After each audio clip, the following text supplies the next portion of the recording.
I recently visited Asheville, North Carolina about 1 year after the devastating Hurricane Helene. North Carolina is cleaning up from the worst flooding ever on record for the state.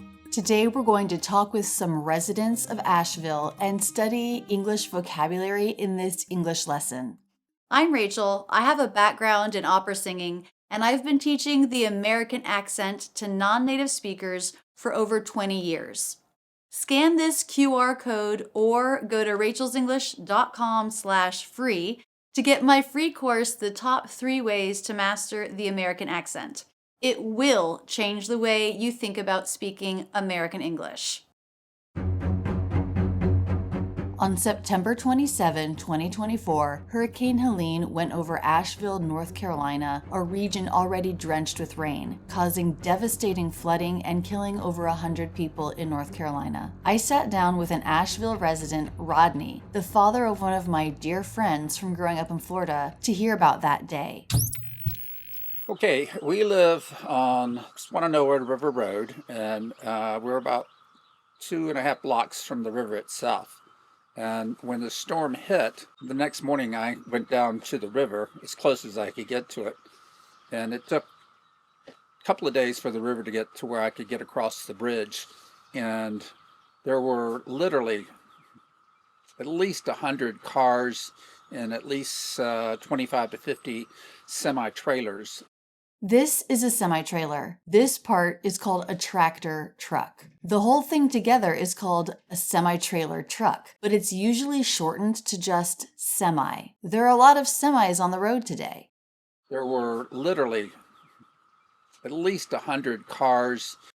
Literally is a word that gets misused in English a lot. The meaning is really, actually. It's a fact. It's not an exaggeration. It gets misused when people use it even though they're exaggerating. There were literally millions of cars in the river.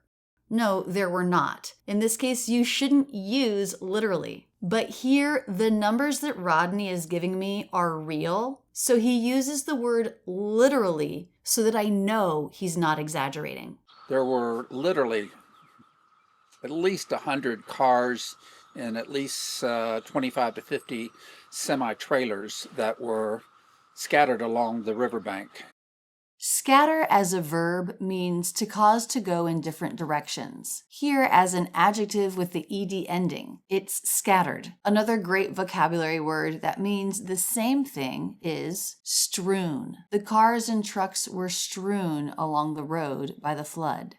And at least 25 to 50 semi-trailers that were scattered along the riverbank and smashed. And I was looking under one of the huge semi-trailers, and there was a dead cow, a big one, who had floated down the river, which had to have been a couple of miles that he floated to get to where he landed there near us. When the police and the rescuers came along, they had to check each one of the cars and the trailers, and they would put a big X with a circle to show that there were no bodies inside the cars.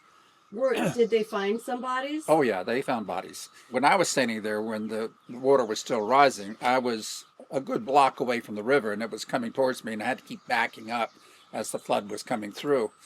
I was taking a picture down towards the other side of the river, and there was this house that came floating down the road. That was Swananoa River Road, and the house hit the light, but it kept going, and it ended up in Lowe's garden center. Wow. Which was 3 or 4 blocks away.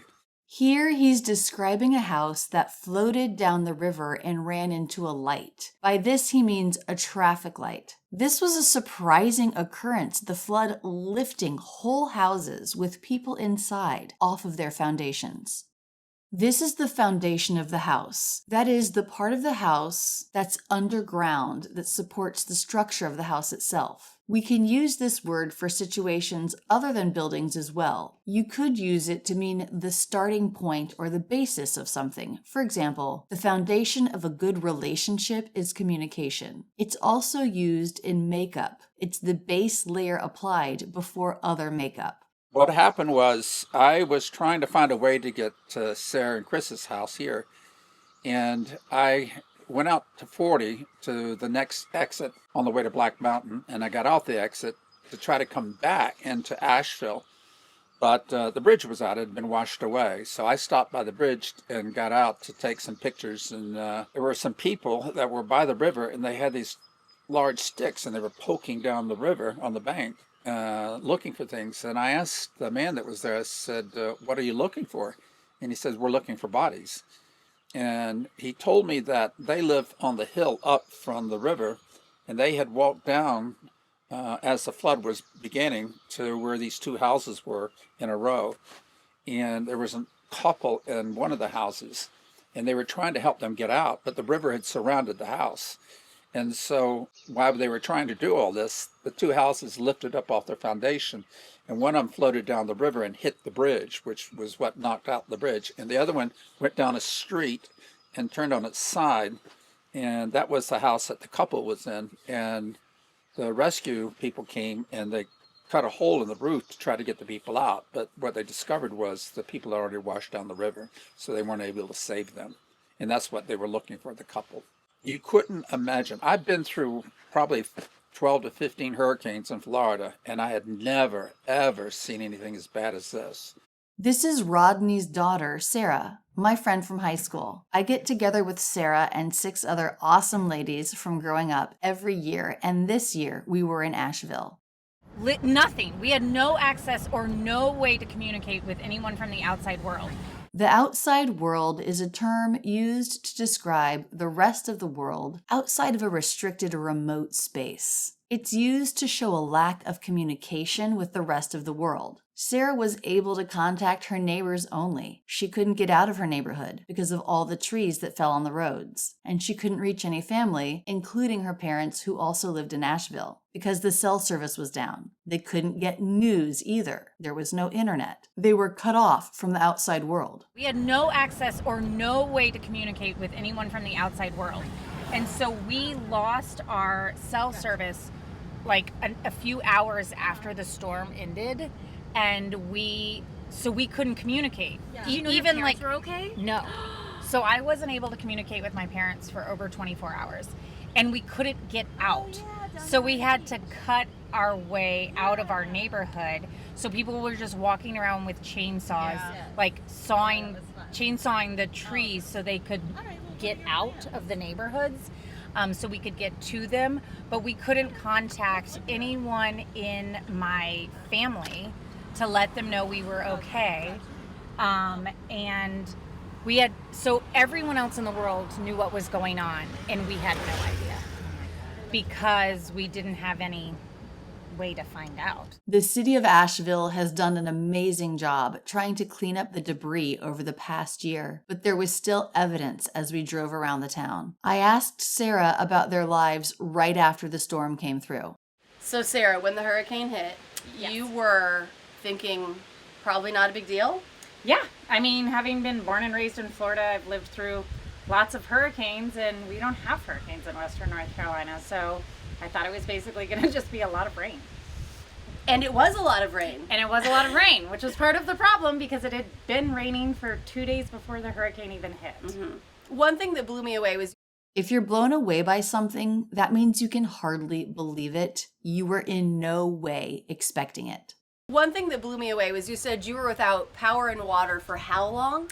Yes, so we were without power for a little over a month, and we were without water for over 2 months. Wow. Yes. So how did you deal with not having power? Let's do that.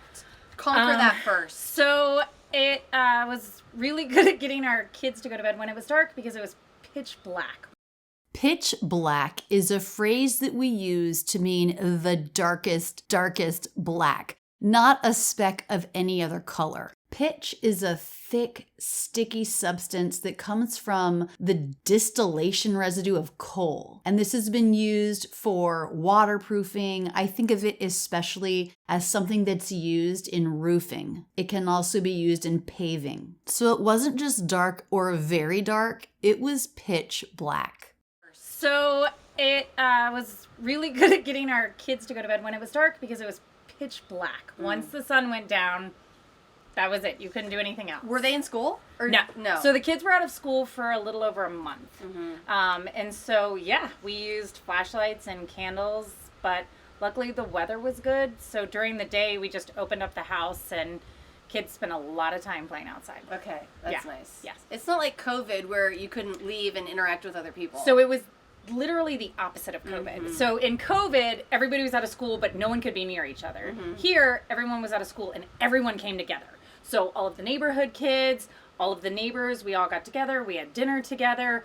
We spent time playing together, hanging out. That's nice. Yeah, so that part was good. Okay, so let me show you how we had to do water when we were without water for 2 months. Sometimes you don't realize all the things you need water for until you don't have it anymore. Like, Flush a toilet. To flush the toilet, to clean dishes, to take showers, anything you need water for, we had to come down here to the creek and get. Well, luckily you have a creek in your yard Yes. and it's just gorgeous here. creek, stream, brook, river. Generally, a brook and a creek are considered to be smaller than a stream, and a stream is smaller than a river. We can also use the term stream or river to refer to a constant flow of something. Stream is probably more common. A stream of people came through for the grand opening of the new store. We got a river of complaints after we changed our store hours. The revenue stream of the business was not interrupted by COVID. Multiple times a day, my husband and I would bring buckets down and we would fill 5-gallon buckets of water, and then we would walk them up back to the house, and then we would use that water, like I said, for cooking, for washing our hands, for flushing toilets, for taking baths. So we would have to boil the water before we used it for anything. And so we were constantly boiling water. Then my husband made a sink system for us. The reason why this photo is so dark is because, well, they had no electricity, therefore no lights.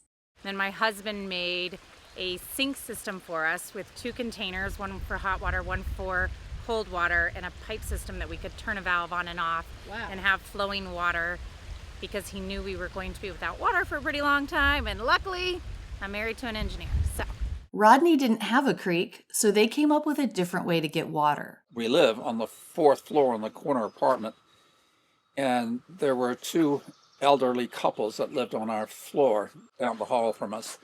And so I had to go down 4 flights of stairs because there was no elevator without electricity. And we had buckets, and we were getting the buckets, dipping them in the swimming pool and taking the water back up so they could flush their toilets.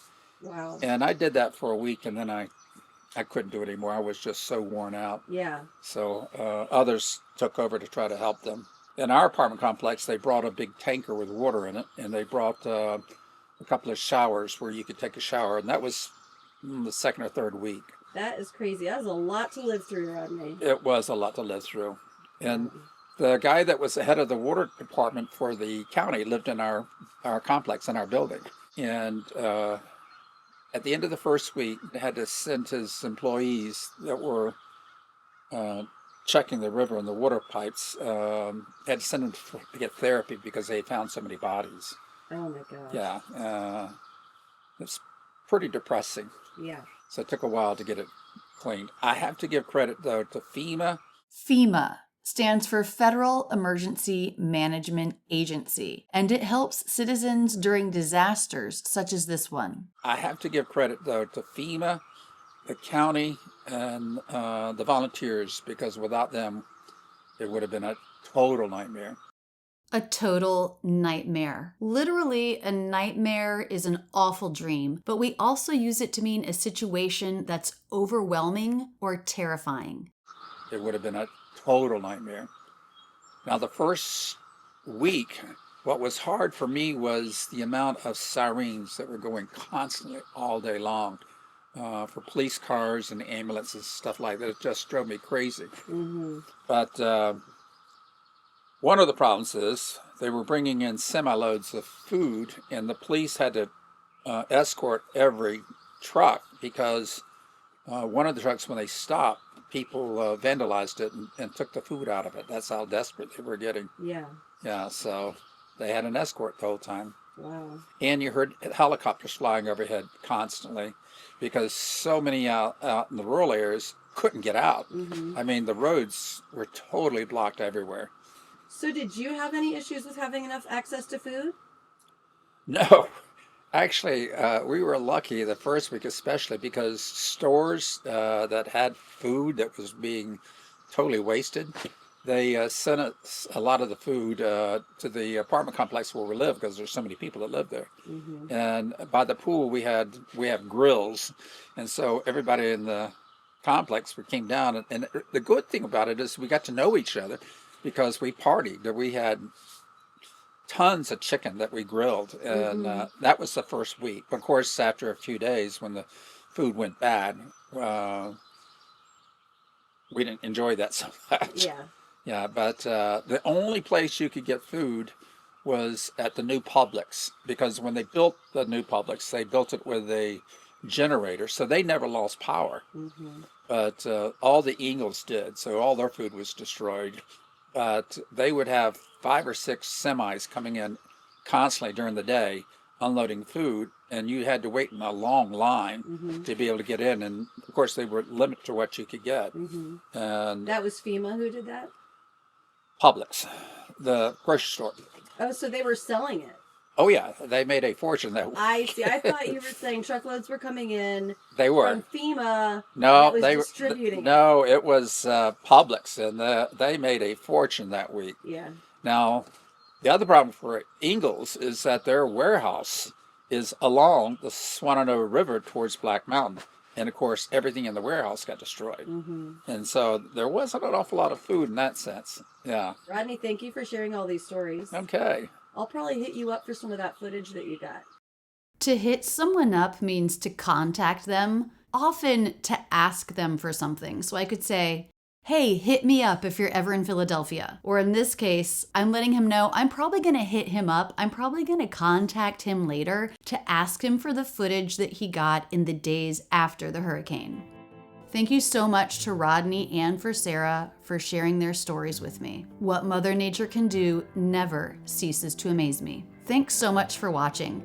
Keep your learning going now with this video, and don't forget to visit rachelsenglish.com/free for my free course, The Top 3 Ways to Master the American Accent. And please do subscribe with notifications on. I absolutely love being your English teacher. That's it, and thanks so much for using Rachel's English.